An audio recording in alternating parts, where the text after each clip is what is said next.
महिलेसंदर्भात जर असे विधान कोणी व्यक्ती करतं तर अशा प्रकारची व्यक्ती एकतर ठार वेडी असू शकते किंवा मादक पदार्थांच्या आहारी गेलेली असू शकते। मात्र संजय राऊत प्रचार करतायत तर ते वेडे नाहीत, त्यांना लवकरच रिहॅबिलिटेशन सेंटरमध्ये टाकावं, अन्यथा नकली शिवसेनेला याचा त्रास होईल।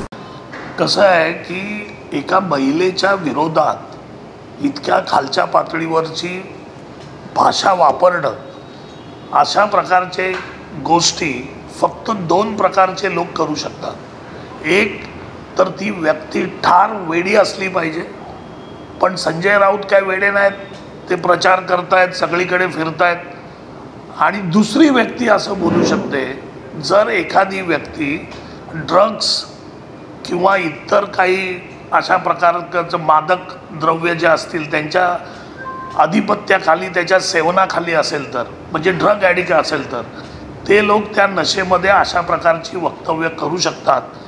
तर आता ते ठार वेडे नाही आहेत, त्याच्यामुळे माझं असं सांगणं आहे की उद्धव साहेबांनी संजय राऊतांना रिहॅबिलिटेशन सेंटरमध्ये टाकणं गरजेचं आहे, कारण अशा प्रकारे जर ते बरळत राहिले तर त्याचा त्रास नकली शिवसेनेला जास्त होईल। त्याच्यापेक्षा संजय राऊतांना ड्रग रिहॅबिलिटेशनमध्ये भरती करणं आवश्यक आहे।